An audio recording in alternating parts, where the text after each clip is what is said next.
Yah, dalam sepak bola itu ada malam-malam yang rasanya pengen banget dilupain kan. Nah, buat Persebaya Surabaya, malam di Samarinda itu jelas salah satunya.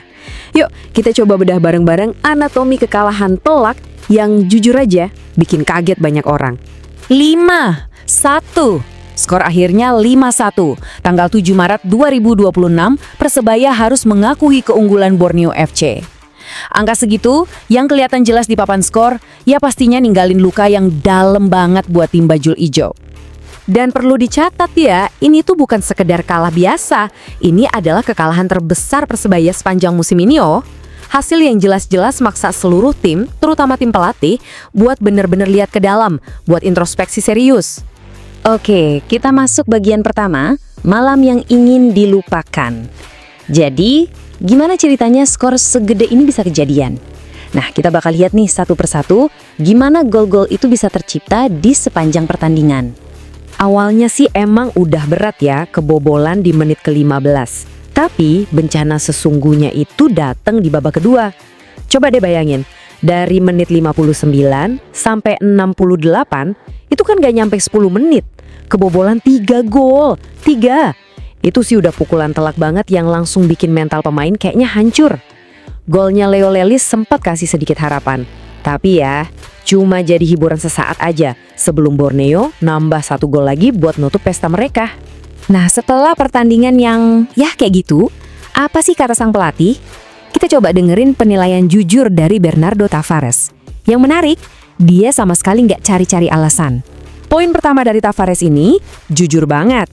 Dia mengakui kalau lawannya emang lebih bagus. Borneo jauh lebih efektif.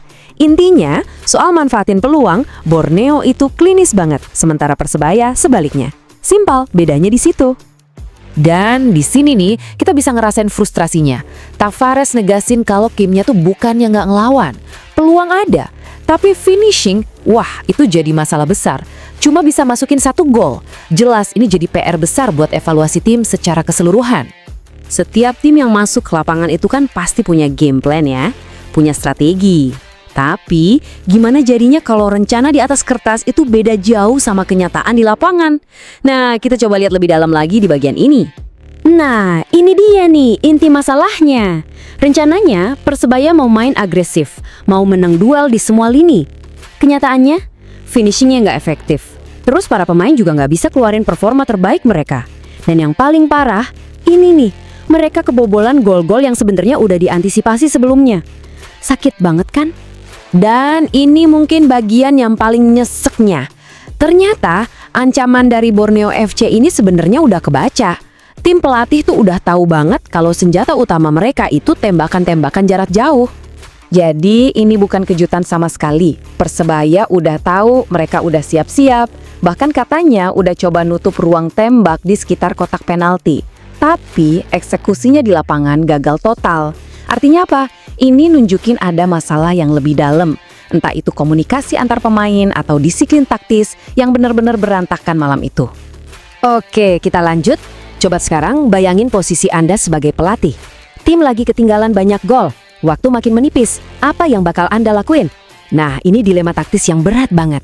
Jadi, pilihannya apa nih? Mau main aman aja, coba batasin biar nggak kebobolan lebih banyak lagi, atau tetap gas terus, setia sama gaya main menyerang buat coba ngejar ketinggalan? Itulah pertanyaan besar yang harus dijawab sama Tavares di pinggir lapangan. Dan ternyata Tavares memilih opsi kedua. Dia nggak mau nyerah, dia milih buat terus nyerang. Keputusan yang berani sih, tapi sayangnya malam itu pilihan ini jadi bumerang. Karena terlalu asyik nyerang, pertahanan jadi kebuka lebar. Dan celah inilah yang dieksploitasi habis-habisan sama Borneo buat nambah gol lagi. Penderitaan pun bertambah. Oke, kalah telak emang sakit banget. Tapi musim kan belum selesai. Jadi pertanyaannya sekarang, terus gimana? Apa langkah selanjutnya buat Persebaya biar bisa bangkit lagi dari hasil buruk ini? Untungnya di tengah situasi ini, jadwal kompetisi seolah berpihak sama Persebaya. Ada jeda yang cukup panjang, hampir sebulan, karena ada Ramadan dan FIFA Matchday. Wah, ini kesempatan emas. Waktu yang krusial banget buat evaluasi, benahin apa yang salah, dan yang paling penting ya, buat balikin lagi mental para pemain sebelum ketemu Persita di laga selanjutnya. Nah, jadi pertanyaan besarnya sekarang, cukuplah waktu sebulan ini. Karena kita tahu, kekalahan telak seperti ini tuh seringkali bukan cuma soal taktik di satu pertandingan aja. Bisa jadi ini ngebuka masalah yang lebih dalam. Apakah jeda sebulan ini bakal benar-benar dimanfaatin sama Persebaya buat berbenah dan kembali jadi tim yang solid? Ya, cuma waktu yang bisa jawab.